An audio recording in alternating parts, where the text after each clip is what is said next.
Now, right now, during this second hour of Living Green Radio, we're going to talk about a different sort of tourist, a sort of animal tourist. It's a very interesting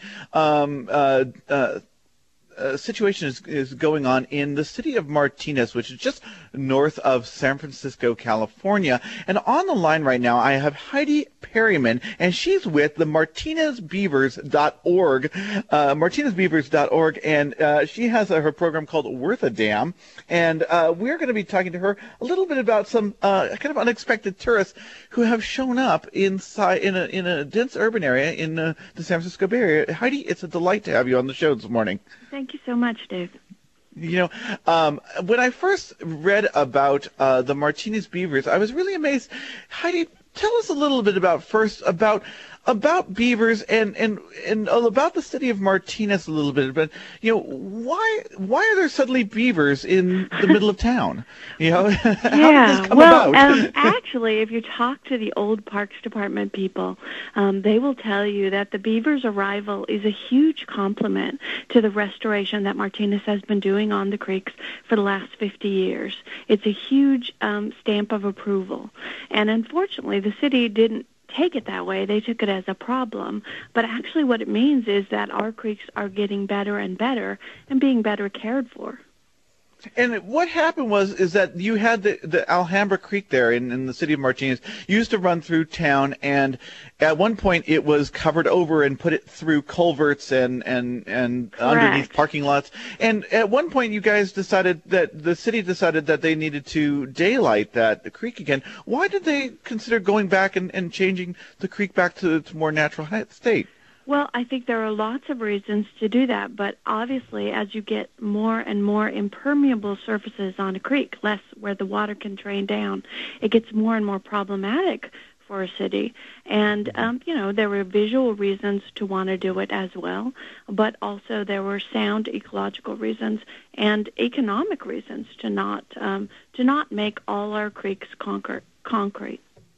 And so they were basically thinking, well, you know, we need to improve the drainage, and we need to make the city a little more livable. And so they the city of Martinez started on this huge project.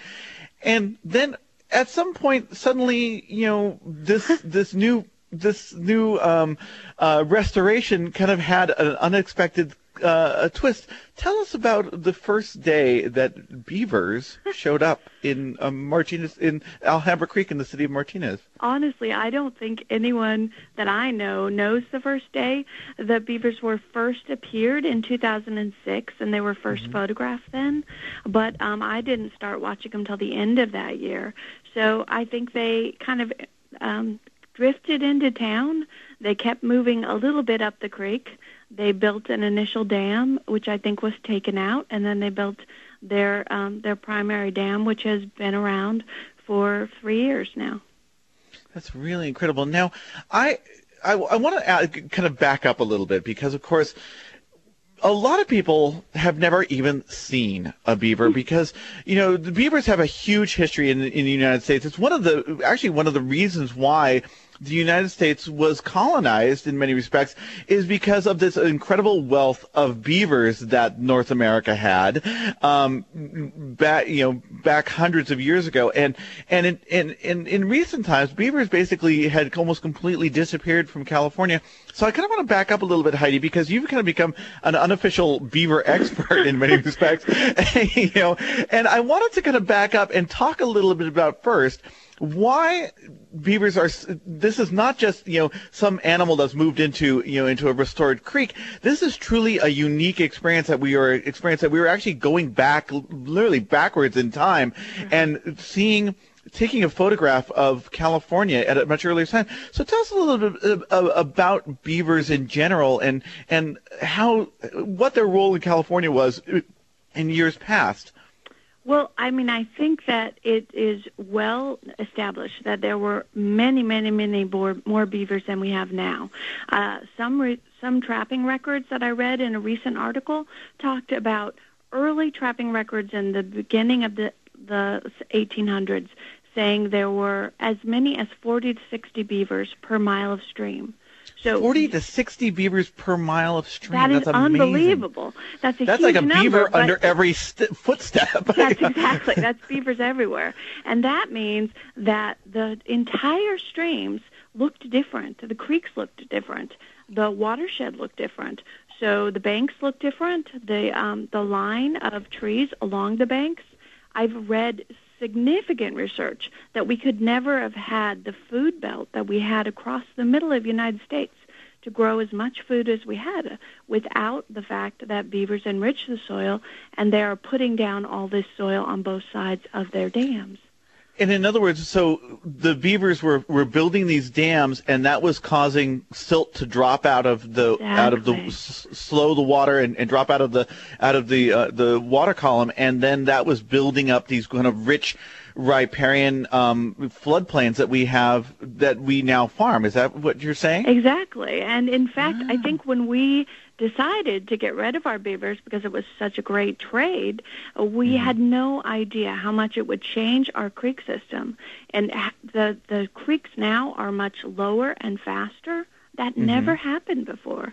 And we have flooding in urban areas. That's because of the downcutting that occurs because streams aren't allowed to meander, they aren't allowed to put silt on both sides, and there aren't beaver dams to slow down this passage of water. We also have drought problems in places that we never had them before because beaver dams trap water, and they make a pond that not only does the pond make the water, but the pond touches all this groundwater, becomes all this groundwater, and it seeps slowly back into the stream bed. So beavers are being reintroduced all over the country to combat the effects of climate change in arid areas.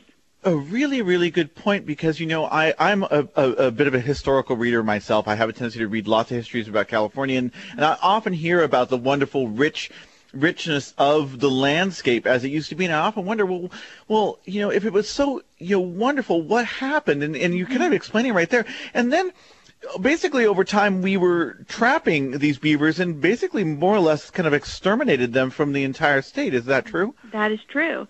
We didn't completely wipe all of them out, but we lowered the numbers significantly and changed our landscape significantly.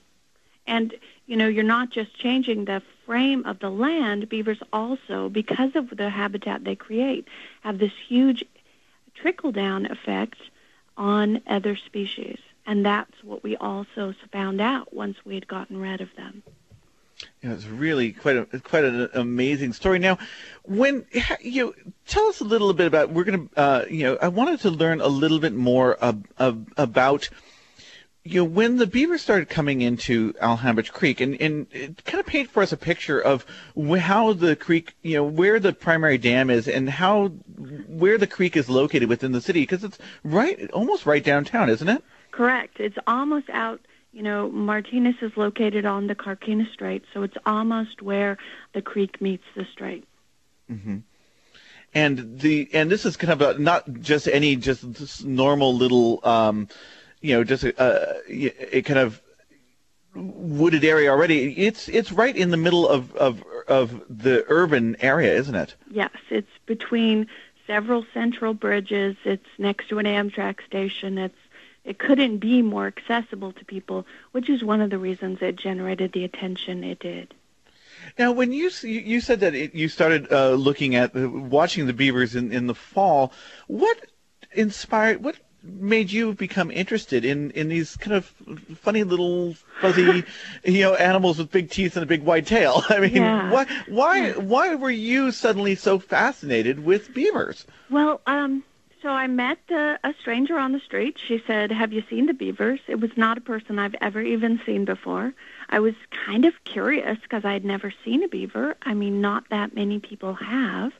And I was curious as to whether it was true, and I thought I would just watch for a while and see what I saw. It took me a couple of months at that time because it was winter, and they're harder to see in the winter. And then when I saw one, I was just amazed.